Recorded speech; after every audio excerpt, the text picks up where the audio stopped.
کہ غلط ریڈنگ سے آپ مس گائیڈ ہو رہے ہیں، خود بھی، ڈاکٹرز بھی مس گائیڈ ہو رہے اب ہیں. اگر بیماری کی تشخیص صحیح طریقے سے نہیں ہوئی ایگزیکٹلی. تو اس کا علاج کیسے ہوگا؟ اور سائلنٹ کلر جیسا دوسرے اگر ہم امراض کی بات کریں، کسی کو ہیضہ ہو گیا تو پتہ ہے کہ ایک مختصر دورانیے کی بیماری ہے، اس کے علامات آئیں گی، پیچش لگے گی، اسہال ہوگا، الٹیاں بھی ہو سکتا ہے آ جائیں.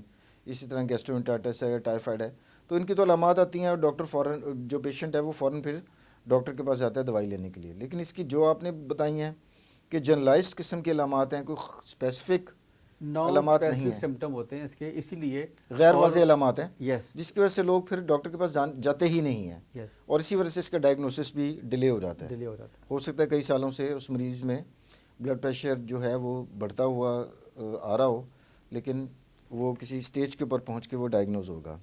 اچھا ڈاکٹر صاحب، یہ تو آپ نے بتا دیا کہ تقریباً 3 کروڑ پلس پیشنٹس اعداد و شمار کے مطابق ہمارے ریکارڈ کے اوپر ہیں. جی سائلنٹ ملینز کو اگر ہم کاؤنٹ کریں تو یہ فگر شاید 4 کروڑ سے بھی تجاوز کر جائے. بالکل ایسے ہی.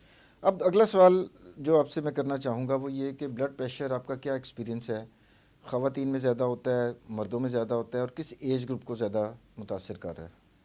اچھا یہ بڑا اچھا کوشچن ہے آپ کا کہ اس کی جو پریولنس زیادہ میلز کے اندر ہے کہ فیمیلز کے اندر ہے. ویسے تو یہ دونوں کے اندر ہی اس کا پریولنس بہت زیادہ ہے، لیکن ان کی جو ریزنز ہیں، وجوہات ہیں، مختلف ہیں. مردوں کی وجوہات مختلف ہیں، خواتین کے مختلف ہیں. خواتین کی اگر بات کریں تو وہ جو ان کا جو ایک انسانی ڈھانچہ ہے، ان کا جو ہارمونل جو ایک بیلنس ہے وہ بہت ہی کمپلیکس ہے. وہ ماہواری کا نظام بھی ہے نا یس اس میں پیچیدگیاں زیادہ ہوتی ہیں.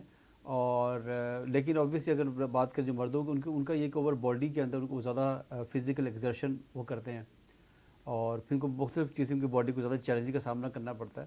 سو اس میں یہ کہ جیسے اگر ہم بات کریں امراض قلب کی تو یہ مردوں میں زیادہ ہے.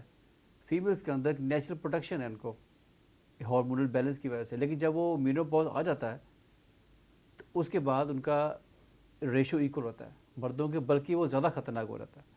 تو اچھا، بلڈ پریشر کا خواتین بھی میں ایسا ہی ہے. ماہواری کا نظام رکنے کے بعد پھر بلڈ پریشر اگر ہو تو وہ زیادہ خطرناک صورتحال یس اور اختیار کر بلڈ لیتا پریشر ہے. کا بھی ایسا کہ جب یہ مینوپاز کے بعد جو بلڈ پریشر ہوگا، جس کو کہتے ہیں میٹابولک سنڈروم. میٹابولک سنڈروم ایک سمجھ لیں کہ پیچیدہ نظام ہے جس میں آپ کا وزن کا بڑھنا، کولیسٹرول کا بڑھنا، مختلف بیماریاں ایک ہی وقت شوگر میں کا ہو گئی نا. بڑھنا. ہاں جی سمجھ لیں کہ یہ وہ ہے ٹپ آف دی آئس برگ. جی، اسی طرح ہی ہے.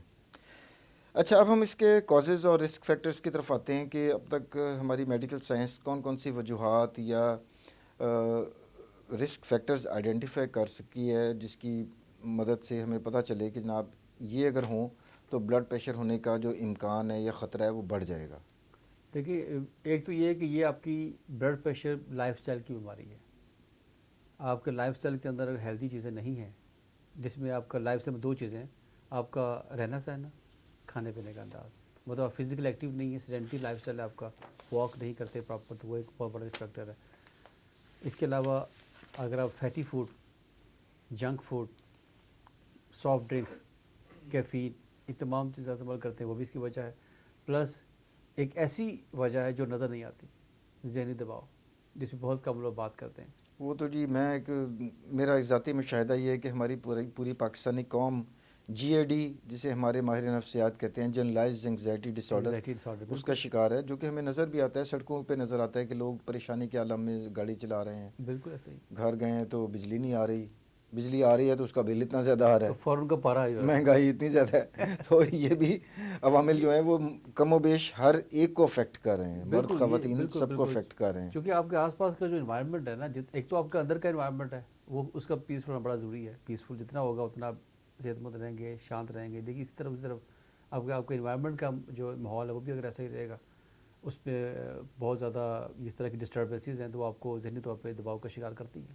اچھا ڈاکٹر صاحب، شوگر کے کیس میں تو یہ اسٹیبلش ہو گیا ہوا ہے کہ اٹ رنز ان فیملیز، کہ اگر کسی کے باپ دادا، ماموں، نانی، پھوپھو، کسی کو بہن بھائیوں کو کسی کو شوگر کا مرض لاحق ہے تو امکان ہے کہ اس شخص کو بھی ہو جائے گا.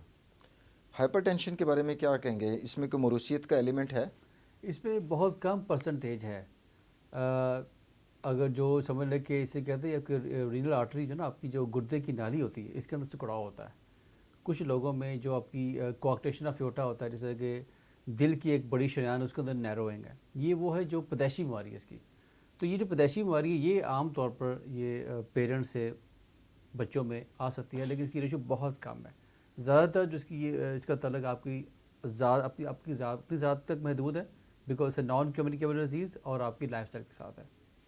چلیں یہ تو وہ ہو گیا نا کہ برتھ ڈیفیکٹ ہوا کہ کوئی اس کے اسٹرکچر میں اس کی ساخت میں ہی قدرتی طور پر کوئی ایسی اب نارمیلٹی تھی جس کی وجہ سے بلڈ پریشر ہو گیا. لیکن اگر ایک فیملی میں سب لوگ ہی اوبیس چلے آ رہے ہیں جن کو بلڈ پریشر ہوا ہے اور کچھ اموات بھی ہوئی ہیں ہارٹ اٹیک کی وجہ سے, تو اس میں بھی تھوڑا سا رسک تو بڑھ جاتا ہے نا جو آنے والی نسل ہے, بے شک وہ نارمل بھی اس کی ساری انیٹمی نارمل بھی ہو. بالکل ایسے دیکھیں یہ بہت سارے ایسے نارمز ہیں, جیسے کھانے پینے کا کچھ ایسی اگر آپ کا ٹیبل ہے وہاں پہ اب یہ بڑا امپورٹنٹ ہے کہ آپ کیا کھاتے ہیں, کتنا پورشن کھاتے ہیں. تو وہ آپ کا لائف اسٹائل ہے نا, ہر گھر کا ڈفرینٹ لوگوں کا اپنا ایک وہ. اب ہمارے یہاں چونکہ ایک ٹرینڈ ہے کہ آپ نے جو ہے وہ ناشتہ ہیوی کرنا ہے, اور یہ بورو چنے اور یہ نان, یہ سفید, یہ میدا ہے بہت زیادہ استعمال ہوتا ہے ہمارے یہاں. تو یہ جو کچھ نارمز ہیں نا ہماری سوسائٹی کے اندر کہ اس کا آپ نے استعمال کرنا ہی کرنا ہے بائی ڈیفالٹ, تو یہ ایک بڑا پرووکنگ فیکٹر ہے اس کا. ایگزیکٹلی. اور پلس آپ کا ویٹ گین, موٹاپا. آپ کو بتاؤ کہ پاکستان میں اس وقت سب ملنے کے بچوں میں موٹاپا زیادہ ہو رہا ہے. جی یہ بڑا لمحہ فکری ہے ہم سب کے لیے کہ پہلے جس زمانے میں نے ہاؤس جاب کی تھی ڈاکٹر صاحب 97 کی بات کر رہا ہوں, آج سے لگ بھگ 29 سال پہلے, تو شاذ و نادر ہی کوئی پیشنٹ آتا تھا ینگ بھی ایون کے 25-30 سال کی ایج بریکٹ میں جس کو شوگر ہو یا بلڈ پریشر ہو یا اوبیس ہو. اور زیادہ تر جو لوگ ہوتے تھے وہ عمر رسیدہ لوگ ہوا کرتے تھے کہ جن میں بلڈ پریشر بھی چل رہا ہے, ڈائبٹیز بھی چل رہی ہے, موٹاپا بھی چل رہا ہے. لیکن اب تو دیکھنے میں یہ ہے کہ ٹین ایجرز جو ہیں اس میں بھی ڈائبٹیز, ہمارے ایکسپرٹس آتے ہیں جو شوگر اسپیشلسٹ ہیں, اینڈوکرینالوجسٹ ہیں, وہ بھی بتاتے ہیں کہ جی ینگ ایج گروپ میں بھی 20-21 سال کی عمر میں لوگوں کو ڈائبٹیز ہو رہی ہے. سڈن کارڈیک اریسٹ ینگ لوگوں میں بھی ہو رہے ہیں. سوشل میڈیا پہ کئی ویڈیوز آ چکی ہیں جس میں ایک ٹیچر جو ہیں وہ پڑھاتے ان کو ہارٹ اٹیک ہوا اور الٹیمیٹلی انفارچونیٹلی وہ جانبر نہیں ہو سکے. تو یہ ایج شفٹ جو پیچھے آئی ہے کہ عمر جو پہلے کسی زمانے میں بیماریاں ہوتی تھی لیٹر ایج ان لائف, اب وہ پیچھے آنا شروع ہو گیا ٹرینڈ. تو یہ اس کی کیا وجوہات ہیں؟ وہی ہیں جو ہمارے لائف اسٹائل فیکٹرز ہیں, ہماری ترجیحات, ہمارا طرز زندگی, ہمارا سیڈنٹری لائف اسٹائل, جسمانی ایکٹیویٹی کم ہو جانا, یہ تمام فیکٹرز مل کے اس میں کنٹریبیوٹ کر رہے ہیں. دیکھیں اوبیسلی یہ جو وجہ نا آپ کی جو age is just a number, اگر آپ دیکھیں تو جو ہماری گورا جو کہتا ہے وہ کہتا ہے age is just a number, یا بکس کے اندر بھی ہر ایج بریکٹ کے اندر کچھ خاص بیماریاں ہیں جو اسی بریکٹ کے اندر ہی عام طور پہ دیکھی جاتی ہیں. مگر اب یہ پیٹرن آل ٹوگیدر چینج ہو گیا. آپ بلیو نہیں کر سکتے کہ 22-23 سال کے لڑکوں کو ہارٹ اٹیک, اینجیوپلاسٹی اسٹینٹ ڈلوا رہے ہیں لوگ. ٹھیک ہے, تو اوبویسلی اس کی تو ملٹی فیکٹوریل کا مطلب کہ آپ کی ایک انڈیویجول, آپ کی عادات, کھانے پینے کا انداز, کیا اور کھاتے کچھ ہیں, تو چلیں ماڈیفائبل environment. رسک فیکٹرز ہیں نا جو بالکل. کہ آپ کے اختیار میں ہیں. بالکل جیسے آپ نے کہا کہ جی کھانے کی پریفرنس کہ ہم کیا کھاتے ہیں, کتنا کھاتے ہیں اور کتنی دفعہ کھاتے ہیں, یہ بھی امپورٹنٹ ہے, اور کس ٹائم کھاتے یہ ہیں. بڑا امپورٹنٹ ہے کیونکہ لیٹ ڈنرز پاکستان میں تو بہت عام ہے. میں ویسٹ میں کافی میں نے ٹریول کیا ہے تو وہاں پر 7-8 بجے کے بعد تو تصور ہی نہیں ہے کہ کوئی ریسٹورنٹ آپ کو کھلا مل جائے گا. بالکل. اور ادھر ہمارے ماشاءاللہ ریسٹورنٹ کھلتے ہی بہت سے جوبن پہ ہی آتے ہیں 8-7-8 بجے اور پیک چلتا ہے وہ جناب لیٹ نائٹ تک. تو یہ ہماری جو ہے یہ موڈیفائبل رسک فیکٹرز ہیں جس کو ہم خود سے چینج کر سکتے ہیں. نان موڈیفائبل میں جو ماحولیاتی عوامل ہیں, سٹریس ہے باہر, مہنگائی ہے, یہ سارے جو فیکٹرز ہیں یہ تو چلیں ان کے اوپر تو اختیار نہیں ہے ہمارا, لیکن کم سے کم وہ تو ہم کر لینا جو ہمارے اختیار میں ہے. دیکھیں ایک تو ان ہیلتھی کھا رہے ہیں, پھر وہ اس وقت نہیں کھا رہے جب کھانا آپ کو کھانا چاہیے, پلس آپ اس وقت نہیں کھا رہے جب آپ کو بھوک ہے کہ نہیں ہے. سو یہ تین چیز پلیجر ایٹنگ بڑی بڑھ گئی ہے. تو فوڈی کلچر بن گیا ہوا ہے کہ آپ نے کلاک کے دیکھنا ہے کہ ٹائم ہو گیا تو کھانا ہے, آپ پیٹ کو دیکھیں اگر بھوک نہیں. اور اوپر سے رہی سی کثر جو ایسی میں نام نہیں لیتا, ایسی موبائل ایپس آ گئی ہیں کہ ایک تو لیٹ آورز میں آپ جاگ بھی رہے ہیں, اوپر سے ینگ ونس تو جین زی تو جو ہے وہ تو رات کو بڑی دیر تک جاگتی رہتی ہے. اور جناب وہ پھر جو ہمارے آئی ٹی سے ریلیٹڈ جو پروفیشنلز ہیں جو کہ فری لانسنگ کرتے ہیں اور وہ ریئل ٹائم میں امریکہ یا یورپ یا کسی ملک کے لیے کام کر رہے ہیں, تو وہاں پر ٹائم ڈفرینس کی وجہ سے ان کا کام ہی رات کا ہے. اور وہ بنج ایٹنگ بھی کریں گے, اور جناب وہ بھوک لگے گی تو جناب وہ اس ایپ کے اوپر آرڈر بھی کر دیں گے اور آپ کے ڈور اسٹیپ پہ کھانا آ جائے گا. تو اتنی سہولیات جو دی ہیں میرا خیال ہے شاید بھی یہ بھی ایک کنٹریبیوٹنگ فیکٹر ہے, بہت بڑا کنٹریبیوٹ فیکٹر ہے. کیونکہ اب آپ جو ہے نا کھانا جب پہلے فریش بناتے تھے اس کے لیے ایفرٹ کرنی پڑتی تھی, اہتمام کرنا پڑتا ہے. اب آپ کا 1 کلک اوے ہے, آپ کے ایک بٹن کے اوپر آپ نے جو چیز کہنی ہو وہ گرم کھانا آپ کے ٹیبل پہ ہوگا. سو اب یہ کتنی سہولت ہے, تو اس سے آپ کی وہ ایکسیس اتنی ایزی ہو گئی. اور خواتین کی اگر بات کریں تو پہلے دیکھیں خواتین کو بڑی محنت کرنی پڑتی تھی, مجھے یاد ہے بچپن میں ساگ بنتا تھا مٹی کی ہانڈی میں، تو اچھی خاصی محنت والا کام ہوتا تھا. ڈیفینیٹلی اب وہ ایسے ایسے بلینڈرز آ گئے ہیں کہ نا اب مشین نے اس کو وہ کیا، پھر فروزن فوڈز آپ کے پاس ریڈی ٹو کوک مل رہی ہیں، یس. آپ نے محنت ہی نہیں کرنی. کافی ساری چیزیں ہماری زندگی کا حصہ بن گئی ہیں. دیکھیں سہولیات جو ہے نا ان کی، جو جہاں تک ان کی فائدے ہیں تو پھر نقصانات بھی ساتھ جڑے ہوئے ہیں. تو آئی ایگزیکٹلی تھنک بات صرف اعتدال کی ہے کہ جب چیزیں اتنی ایزی ایکسیس ہو جاتا ہے تو اس کو پھر کنٹرول کرنا ذرا مشکل ہو جاتا ہے. ایگزیکٹلی بات وہیں پر گھوم پھر کر آتی ہے جو ہمارا ریلیجن بھی پڑھاتا ہے کہ اعتدال میں رہنا ضروری ہے، اور ہم ایکسٹریم پہ چلے جاتے ہیں بالکل بالکل جس کی بالکل. وجہ سے تمام خرابیاں ہونا شروع ہو جاتی ہیں. اچھا ڈاکٹر صاحب، جو ہائپر ٹینشن ہے یا بلڈ پریشر ہے، اس کی کوئی کلاسیفیکیشن بھی ہوتی ہے یا بس یہ ایکسٹینڈرڈ ٹرم ہے کہ جناب یہ بلڈ پریشر ہے؟ اس کی بیسیکلی سائنٹیفکلی اس کی ڈفرینٹ کیٹیگریز ہوتی ہیں. Stage 1 hypertension, stage 2، stage 3، پھر hypertension emergency, hypertensive urgency, hypertensive crisis. پھر کچھ ایسی ہائپر ٹینشن ہے جو حمل کے دوران خواتین کو فیس کرنی پڑتی ہے، اس کا تعلق صرف اور صرف آپ کے حمل کے ساتھ ہے. اچھا، وہ سو ٹھیک ہو جاتا ہے بلڈ پریشر جب ڈیلیوری ہو جاتی ہے خاتون کی تو اس کے بعد ٹھیک ہو جاتا ہے؟ بالکل ایسی کیونکہ ہے. شوگر بھی بڑھتی ہے اس کیس میں، ڈیفینیٹلی گیسٹیشنل وہ ڈائبٹیز جسے ہم کہتے بالکل ہیں، جسٹیشنل اور ڈائبٹیز وہ کے بھی اگر ساتھ ساتھ خاتون احتیاط نہ کرے تو وہ بھی لگ جاتی ہے، پھر شوگر ہو جاتی ہے. ڈیفینیٹلی تو اس میں بھی اس طرح کا کیس ہے؟ بالکل ہے کہ وہ آپ کو اگر ایسا ہائپر ٹینشن پری کلیمشیا کا اگر آپ کی ہسٹری ہے تو پروٹین یوریا کو ڈیولپ ہو رہا ہے تو اس کے بعد بھی پھر وہ لائف لانگ ان کو اینٹی ہائپرٹینسو لینا پڑتا ہے بہت سارے پیشنٹس کو. سو وہ بیسیکلی ڈفرینس کی کیٹیگریز ہیں، تو جو کہ اس کے مطابق ہر کیٹیگری میں آپ ڈپینڈ کرتا ہے آپ کس کیٹیگری میں. اگر تو اسٹیج 1 کی حد تک ہے تو آپ اس کو اسٹیج 1 کو لائف اسٹائل سے کنٹرول کر سکتے ہیں. ادویات کی ضرورت نہیں. You don't need medication. Right. بڑی اسٹیج 1 کی حد تک ہے. جو ہی اسٹیج 2 ہو جائے گی، آپ کا اوپر والا 140 سے کراس کر جائے گا، نیچے والا 90 سے کراس کر جائے گا، تو پھر آپ ڈیفینیٹلی. لیکن اچھا بکس بھی گائیڈ لائن بھی کہتے ہیں کہ آپ 1 منتھ کا ٹرائل دیں، 1 ماہ کا موقع دیں اس کو کہ طرز زندگی میں تبدیلی لائے، کہ وہ اپنی لائف اسٹائل میں تبدیلی. اگر میڈیسن ہر چیز کا حل نہیں ہے، آپ گولیاں پہ گولیاں ایڈ کیے جا رہے ہیں، مگر جو اس کا پرووکنگ فیکٹر ہے، جو اس کی بیسک ریزن ہے وہ وہیں پہ ہے. ٹھیک ہے، آپ لیک اپ یہ جو 8 گھنٹے کی پرس کو نیند، ہائیڈریشن اچھی رکھنا، پرسکون رہنا، ہیلدی نٹس، اپنا ہیلدی جو فیٹس کا استعمال کرنا، فریش فروٹ ویجیٹیبل، یہ تمام چیزیں. تو اگر وہ ان کا نہیں کرے گا ڈیفینیٹلی پھر اگر 1 منتھ کے بعد بھی وہ نہیں کر پا رہا کنٹرول، تو پھر آپ میڈیکیشن دینی ہے as a just to help the patient. لیکن ہمارے یہاں اگر فرسٹ اسٹینڈ پہ شروع کر دیں گے اس کو فرسٹ اسٹینڈ پہ، تو ڈیفینیٹلی وہ پھر لائف لانگ چلتی ہے میڈیسن. اچھا ڈاکٹر صاحب، بلڈ پریشر بڑھنے کی ایک علامت تو آپ نے بتا دی کہ اس میں ہیڈ ایک بھی عام طور پر ہوتا ہے مریض کو. کوئی ایسے ارلی وارننگ سائنس اور بھی ہوتے ہیں جو کمبائن کر کے ہم دیکھیں تو ہم کہہ سکتے ہیں کہ جناب اگر اتنی علامات آ رہی ہیں تو اٹ مینس کہ زیادہ شائبہ جو ہے وہ بلڈ پریشر ہونے کا ہے؟ جس طرح کئی لوگوں میں نکسیر پھوٹ جاتی ہے، پسینے آنے شروع ہو جاتے ہیں، اس طرح کی کوئی علامات بھی ہوتی ہیں دیکھیے ایک تو جو شاید پیشنٹ اوور لک کر جاتا ہو؟ ڈیفینیٹلی اگر تو آپ کا بلڈ پریشر کی وجہ سے سانس پھولنا شروع ہو گیا، شارٹنس آف بریتھ لیسنس، آپ کو لگتا ہے کہ آپ کو پوری طرح سانس نہیں لے پا رہے. ٹھیک ہے، اس کے علاوہ یہ بڑی امپورٹنٹ چیز ہے، یہ اس کی خطرناک علامت ہے. اگر خطرناک خاصا کہ پاؤں میں سوج آنا شروع ہو گئی ہے، سویلنگ ہونا شروع ہو گئی ہے، سم ٹائم اگر آپ کو سمجھ کہ تھوڑی سی گنودگی بھی طاری ہونا شروع ہو جاتی ہے، اس کا مطلب کہ آپ کو یہ تمام آرگنز. اور سب سے جو اس کی جو ہے نا خطرناک علامات بلڈ پریشر کی وجہ سے، اگر آپ کو شام ہوتی آپ کی جو بینائی ہے آپ کو صحیح طرح سے کلیئر نظر آنا بند ہو گیا، تو یہ آپ کے وارننگ سائنس ہیں. اس کا مطلب کہ اب پرابلم سٹارٹ ہو گئی کہ بلڈ پریشر کی وجہ سے آپ کی جو ملٹی آرگنز کی انوالومنٹ ہو چکی ہے اور ان کے اندر جو ہے وہ پیچیدگیاں آنا شروع ہو گئی. اچھا، یہ تو ہو گئی چلیں blood pressure in itself, اس کی جو علامات ہو گئیں. ہر بیماری کے ہم کچھ ریڈ فلیگز بھی ہوتے ہیں ہمارے پاس، بالکل کہ وہ ایڈوانس سٹیجز ہوتی ہیں، وہ علامات ہوتی ہیں کہ جب جسے کہتے ہیں کہ جو پانی ہے وہ سر سے گزر چکا ہوتا ہے. تو ہائپر ٹینشن کے کیس میں ریڈ فلیگز کون سے ایسے ہیں کہ جس وقت فوری طور پر پیشنٹ کو ایک ایکسپرٹ کارڈیولوجسٹ کے پاس جانا چاہیے؟ دیکھیے آئیڈیلی تو ان کو جب بھی بلڈ پریشر ان کا اسٹیج 1 کراس کرتا ہے تو ان کو چاہیے کہ وہ پراپر چیک اپ شروع کر دیں، اپنا ورک اپ اسٹارٹ کروا دیں. مگر جب اس کا بلڈ پریشر ہائپر ٹینسو کرائسس کا مطلب ہے کہ آپ کا بلڈ پریشر اوپر والا 180 کراس کر گیا، نیچے والا 120 کراس کر گیا. اب یہ ایک ایسی کرائسس ہے کہ آپ کو فوری طور پہ ایمرجنسی میں جانا ہے. یہ میں نے کوئی سمپل اس کو سمپلیفائڈ ورژن بتایا. ویسے تو بہت سی کی رینجز ہیں، مگر یہ 180 کے اوپر تو آبویس کے اوپر اسٹیبل نہیں ہوگا.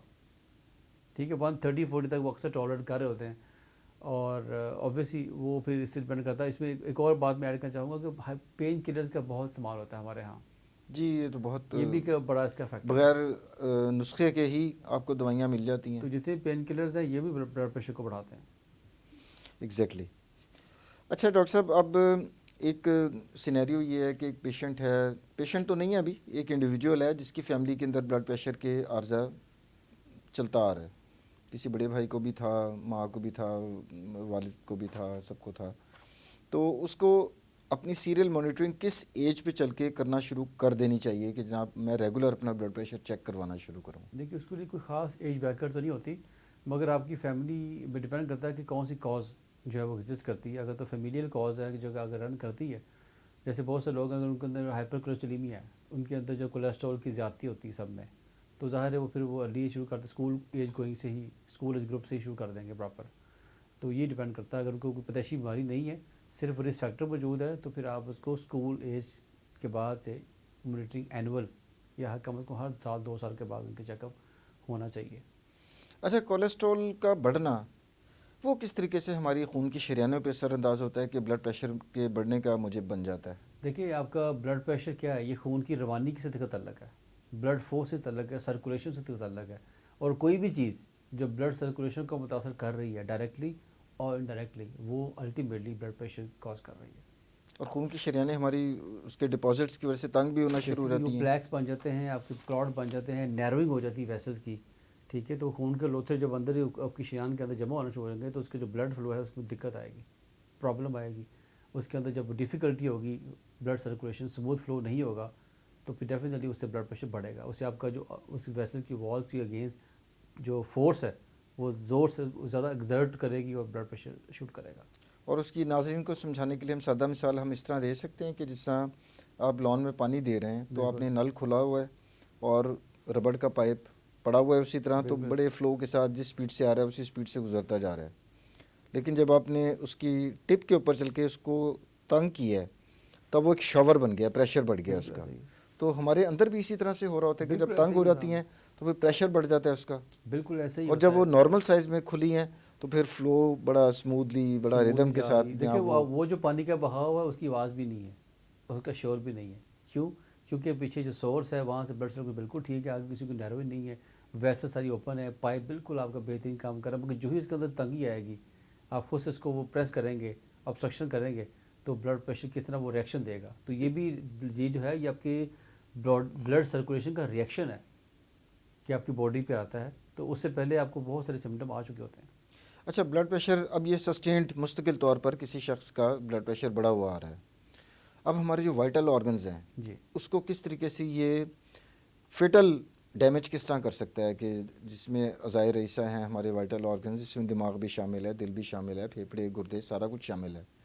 تو سسٹینڈ یا مستقل بلڈ پریشر ہائی رہنے سے یہ کیا کیا ڈیمیجز ہو سکتے ہیں ان دیکھیے آرگنز کے؟ اگر آپ اس کی جو میجر کمپلیکیشن کی بات کریں، ایسی پیچیدگیاں جو اس کی بڑی پیچیدگیاں ہیں، تو اس میں تو گردے فیل ہونا، خدا نہ خاصا ہارٹ اٹیک، فالج، بینائی کا چلے جانا، آپ کی آئی سائٹ کا ویک ہونا، تو یہ اس کی بہت بڑی تو جو پیچیدگیاں ہم ہیں. کہتے ہیں جی برین ہیمریج ہو گیا جناب، وہ خون کی نالی پھٹ گئی خون دماغ کی کی، شریان پھٹ گئی. دیکھیں خون کی وہ شریان بڑا جو ہے نا، کامن پبلک میں ایک وہ ایک دن میں نہیں ہوا، ایک دن میں نہیں اس ہوا. کے پیچھے سالہ سال سے وہ چیز چلتی آ رہی تھی. مطلب سالہ سال کی آپ کی بد پرہیزی اس کے پیچھے ہے ڈیفینیٹلی اور آپ کی غفلت، ڈیفینیٹلی دونوں چیزیں پیچھے ہیں. بالکل ایسا.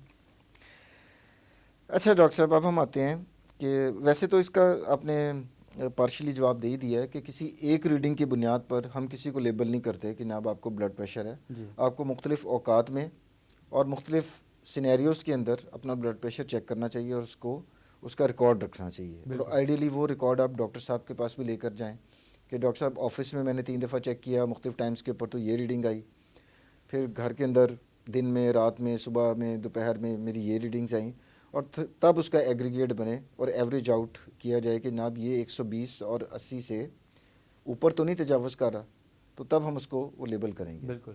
اب یہاں پر کیچ جو ہوتا ہے نا جو بڑا، وہ یہ کہ گولڈ سٹینڈرڈ تو بھی مرکری والے جو بلڈ پریشر کے مانیٹرز ہیں جو کہ ایک ٹرینڈ پیرامیڈک یا ڈاکٹر ہی اس کو استعمال کر سکتا ہے.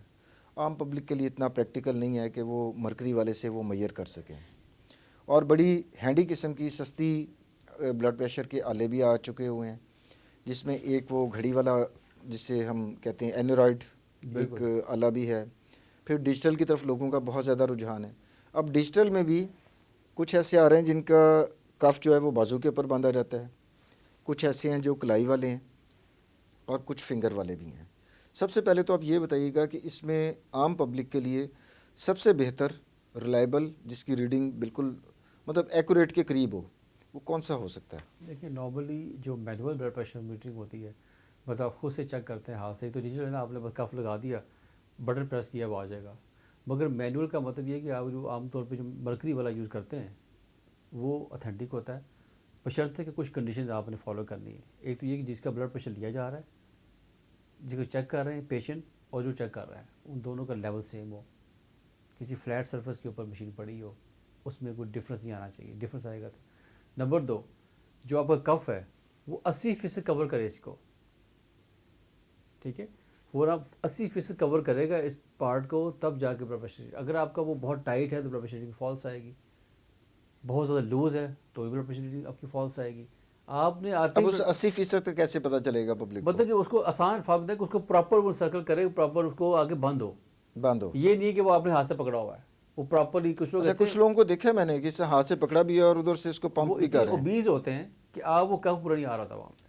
اسی وجہ سے تو کف بھی تو ڈفرینٹ سائزز کے آتے ہیں نا. تو آپ نے تو اس کا مطلب ہے کہ جب آپ آلہ خریدیں یس تو بازو کا سائز بھی دیکھ لیں یس کہ اگر تو بڑا ہے تو پھر بڑے سائز والا آپ کف اس حساب سے وہ چیز لیں.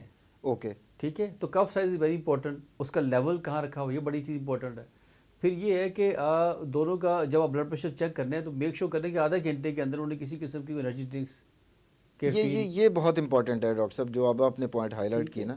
یہاں پر لوگوں میں ٹرینڈ کیا ہے کہ جناب ابھی چائے کا کپ پی ہے, کافی پی ہے, جی میں سوچ رہا ہوں جی بلڈ پریشر چیک کروا لیں, اور وہ چائے پیتے پیتے چیک کروا رہے ہوتے ہیں, تو اب بلڈ پریشر زیادہ ہی آئے گا اس کا. اچھا, پھر بات کرتے ہوئے بھی جس سے بلڈ پریشر چیک کر رہا ہوتا ہے لوگ بات بھی کر رہے ہوتے ہیں, اس سے بھی فرق پڑتا ہے نا؟ سر میں بتا رہا ہوں کہ یہ جو پیرامیٹرز ہیں نا, یہ بڑے, یہ چیزیں یہ میں لوگوں کو سر بہت ضروری ہے لوگوں کو ایجوکیٹ کرنا. یہ جو اب میں دوبارہ دہرا دیتا ہوں تاکہ یہ چیز آسان ہو جائے کہ جو ایک تو یہ کہ مینول چیک کریں وہ بہتر ہے, فلیٹ سرفیس کے اوپر ہونا چاہیے آپ کی مشین, دونوں کا لیول ٹیڑھی نہیں ہونی چاہیے, بالکل کرسی بیٹھے ہوئے تو سیم ہو.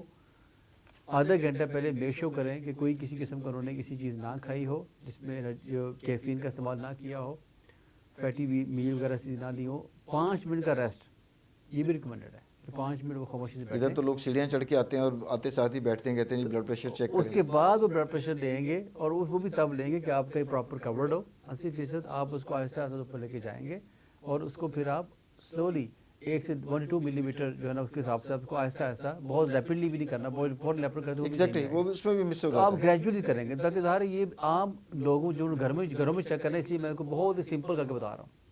سائنٹیفک طریقہ تو بہت خطرہ تھا ہے, وہ بھی یہی, مگر اس کو تھوڑا پیچیدہ ہے. لیکن آپ اس کو آہستہ سے اس کو ڈیفلیٹ کریں کف کو, اور پھر ایک پہلی ساؤنڈ آئے گی, جو پہلی ساؤنڈ تھی جب آپ نے اس کو لے گئے تھے اوپر بلڈ پریشر, تو وہ کی ہوگا اپر والا بلڈ پریشر نہیں کہ سسٹولک بلڈ پریشر, اور نیچے جب سیکنڈ آپ کی جو ساؤنڈ آئے گی وہ ہوگا آپ کا نیچے والا بلڈ پریشر نہیں کہ ڈائسٹولک بلڈ پریشر. تو یہ تو ہوگا اس کی پراپر باتیں کہ آپ نے چیک کر سکتے. پھر آپ نے چیک کر لیا, یعنی کہ جس وقت میں ریپیٹ کرتا ہوں ڈاکٹر صاحب کہ آپ نے کف باندھ لیا, 80% اس نے بازو کو کور بھی کر لیا ہے.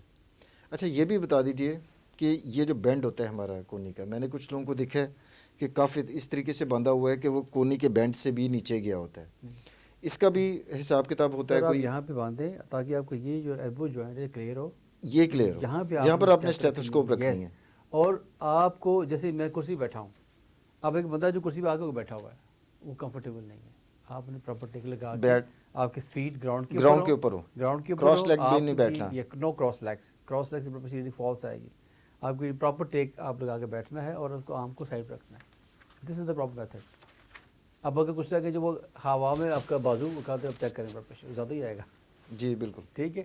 سو وہ پراپر آپ یہ پروٹوکول, یہ بہت مشکل باتیں نہیں ہیں, بہت سمپل اسٹیپس ہیں, مگر آپ دیکھیں نا, یعنی کہ بازو بہت اونچا بھی نہ ہو, ہارٹ لیول سے اونچا نہیں جانا چاہیے بازو کو, نیچے بھی بہت زیادہ نہ جائے, اسی لیول کے اوپر ہونا چاہیے. اور آپ پراپر ریلیکسڈ کمر کو ٹیک لگا کر بیٹھے ہوں, اور پاؤں آپ کے دونوں فلیٹ ہو, فرش کے اوپر ہو. تو یہ ایک پروٹوکول بن گیا اس کا. یہ پروٹوکول ہے. اور چلیں یہ سارا پروٹوکول فالو کر لیا. اب وہ جو بلب ہوتا ہے جس سے ہم اس کو پریشر دیتے ہیں, اب آپ نے بڑھانا شروع کیا تو وہ مرکری اوپر جانا شروع ہو گیا. بالکل. فرض کریں کہ آپ اس کو 200